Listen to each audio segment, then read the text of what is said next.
లోకంలో ఎవరికైనా సరే జన్మతః ఉండేటటువంటి అనుబంధం తల్లిదండ్రులతో ఉంటుంది. ఎందుకంటే ఈ శరీరాన్ని ఇచ్చినటువంటి వాళ్ళు జననీ జనకులు.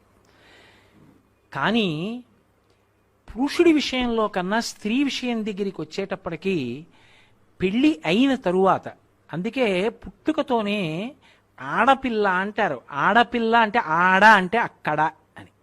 ఆడపిల్ల, ఈ పిల్ల ఇక్కడ ఉండదు, అక్కడికి వెళ్ళిపోతుంది. అక్కడ కుటుంబంలో శాశ్వత సభ్యత్వం అమ్మాయిది. అక్కడ ఇంటి పేరు ఎడుతుంది, అక్కడ గోత్రం పెడుతుంది తప్ప ఇక్కడ ఇంటి పేరు తాత్కాలికం, కొన్నాళ్ళు ఉంటుంది. ఇక్కడి గోత్రం కొన్నాళ్ళు ఉంటుంది, తర్వాత అక్కడది మాత్రం శాశ్వతం. ఆమె కడుపున పుట్టిన పిల్లలు ఆ వంశానికి చెందినవారు అవుతారు, ఆ గోత్రానికి చెందినవారు అవుతారు, ఆ ఇంటి పేరుకి చెందినవారు అవుతారు. అందుకని ఆ పిల్ల ఇక్కడ పుట్టింది కానీ అక్కడికి వెళ్ళిపోతుంది. అందుకే ఆడపిల్ల. ఈడ పిల్ల కాదు ఆ పిల్ల. మరి ఈడ పుట్టి ప్రయోజనం, ఆ పిల్ల నడవడి చేత ఇద్దరినీ ఉద్ధరిస్తుంది, పుట్టింటి వారిని మెట్టినింటి వారిని. ఇందులో చిత్రం ఏమిటంటే పెళ్లి కానంత వరకు తండ్రిది అగ్రస్థానం. తండ్రి పరమ పూజనీయుడు. పెళ్ళైన తరువాత కూడా తండ్రి పూజనీయుడు, అది నిస్సందేహం. కానీ ఒక్కసారి ఆడదానికి పెళ్ళైపోతే కోడలు వచ్చిన తరువాత పరవశించిపోయేవాడెవరు అంటేట మామగారట. మామగారు అంత ఆనందపడిపోతాట, నా కోడలు అని. ఎక్కడో పుట్టిన పిల్ల ఎవరింట్లోనో పుట్టింది. ఆ తండ్రి ఎంత ప్రేమతో పెంచుకున్నాడో, ఆ తండ్రికి ఎంత బెంగో ఆ పిల్ల మీద. ఆమె సంతోషంగా ఉండాలి, సంతోషంగా ఉండాలి, సంతోషంగా ఉండాలి, ఎన్ని నమస్కారాలు చేస్తాడో. ఆయన కూతురు ఇంటి పేరు మార్చుకుందా, గోత్రం వదిలిపెట్టేసిందా, తన తల్లిదండ్రులను వదిలేసిందా, తోబుట్టువులను వదిలేసిందా, స్నేహితుల్ని వదిలేసిందా, నా కొడుకుని నమ్ముకుని వాడి చిటికిన వేలు పట్టుకుని నా ఇంటికి వచ్చేసిందా, వాడితోడిదే తన జీవితం అంతా అని నమ్మిందా. నా పెద్దరికం దేనికి? ఆ పిల్ల మనసు బాధపడకుండా చూడవలసిన ప్రధాన కర్తవ్యం ఆ ఇంటి పెద్దగా మామగారిగా నాది. నా ఇంటి కోడలు వచ్చిందనుకోండి, నా కోడలు యోగక్షేమాలు చూడవలసింది నేను. ఆమెకి భర్తగా దైవం కావచ్చు, కానీ వాడు నా మాట వినవలసిన వాడు. వాడు నా కోడలితో ఏ పింకితనం చేసినా, వాడి వలన నా కోడలు మనసు బాధపడ్డా, వాణ్ణి పిలిచి చూపుడు వేలు చూపించి, కోడల కంట నీటి బిందువు పడ్డానికి వీళ్ళేది ఒళ్ళు దగ్గర పెట్టుకో అని చెప్పవలసింది నేను. ఏమ్మా సంతోషంగా ఉన్నారా, ఇద్దరూ కలిసి సంతోషంగా అలా వెళ్ళిరండి అని వాళ్ళిద్దరూ చక్కగా వెడుతుంటే చిలకా గోరింకల్లా చూసి మామగారు మురిసిపోతాడు. మామగారుట జీవితంలో కోడలి యొక్క సుఖం కోసం అంత పరితపిస్తాట. అందుకే ఆడదానికి పెళ్లి చేసేటప్పుడు భర్త ఒక మాట అడుగుతాడు, నువ్వు గుండెలు బాదుకుని ఏడుస్తూ నా కంట ఎప్పుడూ కనపడకుండెదవుగాక అని చెప్తాడు. కానీ అటువంటి ఆడదాని జీవితంలో గొప్ప నష్టం అంటూ జరిగితే ఎప్పుడు అని అడిగారు. మామగారు వెళ్ళిపోయిన రోజున. అంటే మామగారు వెళ్ళిపోవడం అంటే మామగారి శరీరం ఏ రోజున పడిపోతుందో, ఆయన ఏ రోజు మరణిస్తాడో ఆ రోజు మాత్రం కోడలు ఏడవలసిన రోజే అన్నారు. ఎందుకంటే ఇక తనని అంత ప్రేమించి ఆమె కోసం ఎప్పుడూ ఆలోచించి సంతోషంగా ఉండాలని తాపత్రయపడేటటువంటి వ్యక్తి వెళ్ళిపోయాడు. ఆయన వెళ్ళిపోయాక ఇక ఆ స్థానంలో అలా ఆలోచించి పెద్దరికంతో కూర్చునేవాడు ఇక ఉండడు. అలా ఇంటికి పెద్దరికం వహించి కోడలంటే అంత ప్రేమట. అందుకే తొలిచూలు మొట్టమొదటిసారి గర్భిణి అయితే భర్త వచ్చి అడవి పంది ముళ్ళుతో సీమంతోన్నయనం చేస్తాడంటే పాపట ఇక్కడ వరకు తీసి దువ్వుతాడు. దువ్వితే మొదటి కానుక ఎవరిస్తారంటే మామగారిస్తాడు. సూడిదా అంటారు. సూడిదా అంటే కానుక. ఎవరిస్తారంటే మామగారిస్తాడు. కోడలికి ఓ మంచి నగో, కోడలికి తనకున్నటువంటి శక్తిలో మంచి చీరో పసుపు కుంకాలు ఏవో పట్టుకొచ్చి పరమ సంతోషంతో ఇస్తాట. ఎందుకనంటే అమ్మా ఏ ఇంట పుట్టిన పిల్లవో, నాకు మనవణ్ణి ఇస్తున్నావు, నాకు మనవరాల్ని ఇస్తున్నావు, అమ్మా తాతనవుతున్నానమ్మా. ఎందుకని అంటే నాకే కొడుకు కూతురు ఉన్నారనుకోండి, కూతురు వైపు మనవలు ఉంటారు, కొడుకు వైపు మనవలు ఉంటారు. శాస్త్రంలో చమత్కారం చెప్తారు, కొడుకు వైపు మనవలు కూతురు వైపు మనవలు కలిసి ఆడుకుంటున్నారు. ఆడుకుంటుంటే ఏదో నాకున్న 2 ఆవులు పక్కదొడ్లో పడ్డాయి అనుకోండి, తాతగారు మీ ఆవులు పక్కదొడ్లోకి పోయాయి అంటాడు కూతురు మనవడు. తాతగారు మన ఆవులు పక్కదొడ్లోకి పోయాయి అంటాడు కొడుకు పిల్లలు. నా అన్న వంశోద్ధరణ ఇటువైపు నుంచి అంటే కోడల వైపు నుంచి. ఎక్కడో పిల్ల ఇక్కడ వంశాన్ని పెంచుతోంది. నా మనవడు, అమ్మయ్యా నా మనవణ్ణి చూసుకున్నాను, నా వంశాన్ని చూసుకున్నాను, నా మనవరాల్ని చూసుకున్నాను. ఆ వయసులో నా పిల్లల ముద్దు ముచ్చట్లు ఎప్పుడో బాల్యంలో మరిచిపోయాక మళ్ళీ ఆ మనవడు నడిచొస్తుంటే వాళ్ళలో నన్ను చూసుకుని, మనవరాల్లో నా భార్యను చూసుకుని, నా కొడుకుని చూసుకుని, నా కోడల్ని చూసుకుని, మేనత్త పోలికలని మా అమ్మాయిని చూసుకుని, ఇంతమందిని చూసుకుని మామగారు వృద్ధాప్యంలో మురిసిపోయేటటువంటి సజీవమైన బొమ్మనిచ్చి ఆడించగలిగిన, ఓదార్చగలిగిన ఏకైక వ్యక్తి కోడలొక్కటే. అందుకే కోడలకి సూడిదా అంటే మామగారు ఇస్తాడు కానుక అని.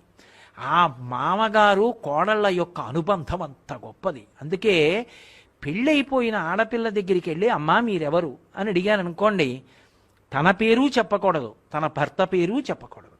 మొదట ఏం చెప్పాలంటే మామగారి పేరు చెప్పాలి. చెప్పి నేను ఫలానా వారి కోడలండి అని చెప్పాలి. ఎవరైనా నా దగ్గరికి వచ్చి ఏమండి మీ కోడల్ని అమ్మా నువ్వెవరు అని అడిగితే చాగంటి కోటేశ్వరరావు కోడలని చెప్పిందండి అని అనుకోండి, నేను ఈశ్వరుడికో నమస్కారం చేస్తాను, మంచి కోడల్ని ఇచ్చావు స్వామి అని. ఎందుకని? నా పేరు చెప్పిందని కాదు, ధర్మాన్ని నిలబెట్టింది అని. అందుకే సీతమ్మని సుందరకాండలో అంత కష్టంలో ఉండగా హనుమ వెళ్ళి అమ్మా నువ్వెవరని అడిగాడు.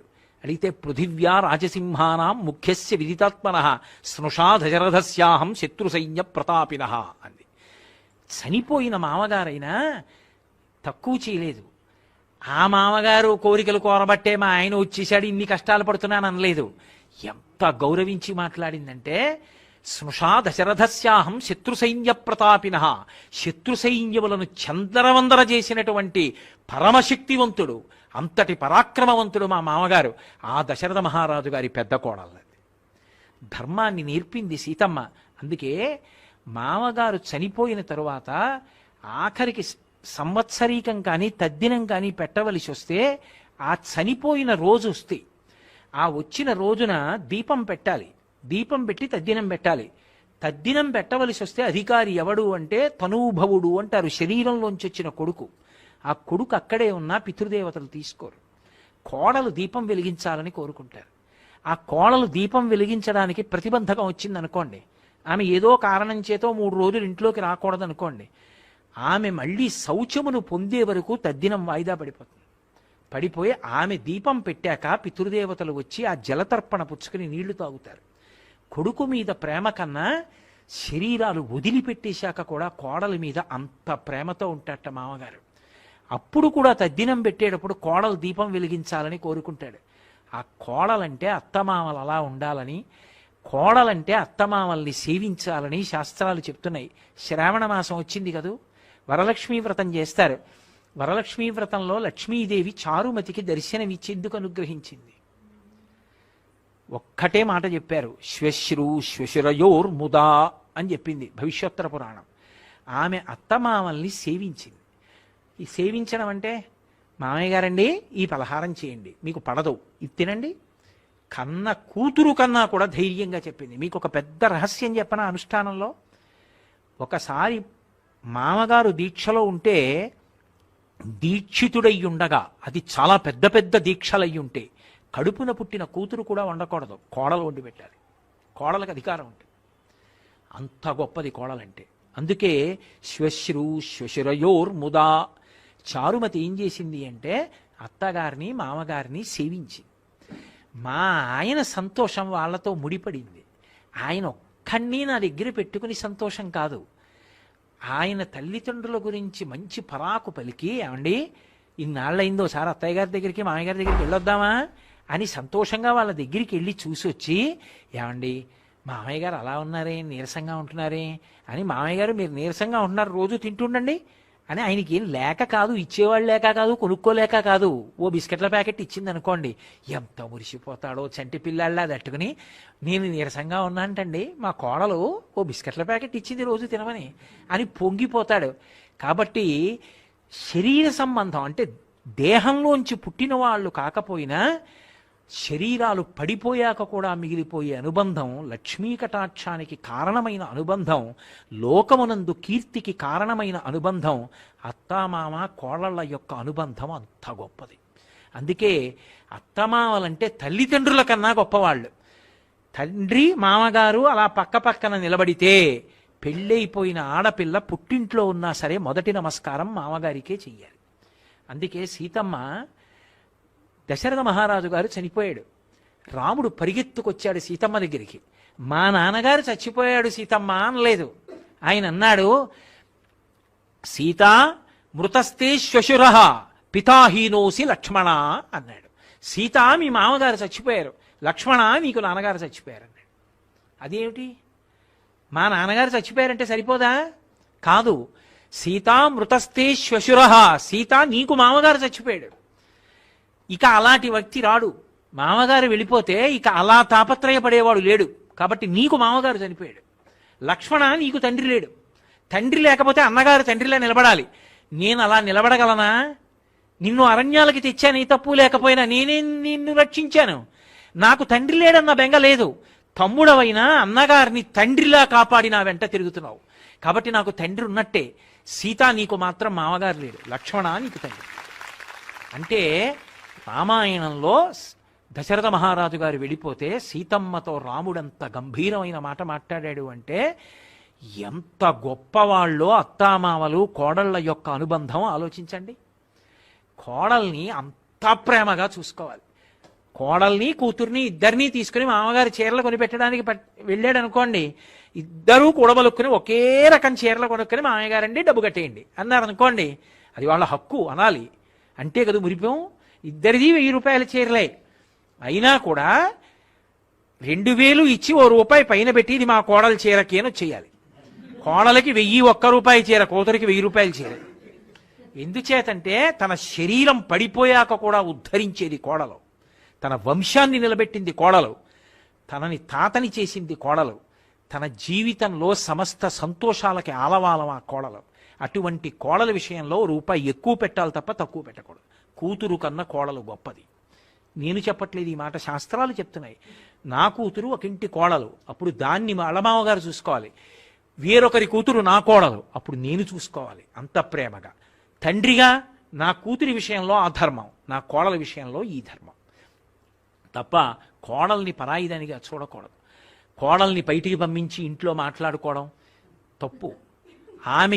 ఆమె మెడలో ఏనాడు నీ కొడుకు తాళి కట్టాడో ఆనాడే ఆ ఇంటి కష్టసుఖాలన్నీ ఆమెకి తెలుసు. అంతే. ఏది మాట్లాడినా ఆమె ముందే, ఆమెకి తెలియనిది ఆ ఇంట ఉండదు. అది మొదట ఎవరు పాటించాలంటే మామగారు పాటించాలి. ఆమె నా ఇంటి సభ్యురాలు, నా కడుపున పుట్టిన కూతురు కన్నా గొప్పది. అందుకే ఏది కానివ్వండి ఆమె ముందే మాట్లాడాలి. అంతేకాని కొడుకుని పిలిచి రే కోడలకి చెప్పకి విషయం అని అనకూడదు. వాళ్ళిద్దరు వైభాగ్యం ఒకటే. కోడలకి చెప్పరా ఈ విషయం అని చెప్పాలి, ముందు కోడలకి చెప్పమని చెప్పాలి. అది మామగారికి ఉండవలసిన లక్షణం. అంత గొప్పగా మాట్లాడాయి అత్తామామలు కోడల యొక్క అనుబంధం గురించి. అలా అందరూ సంతోషంగా శాంతిగా అన్ని కుటుంబాలు వృద్ధిలోకి రావాలని కోరుతారు.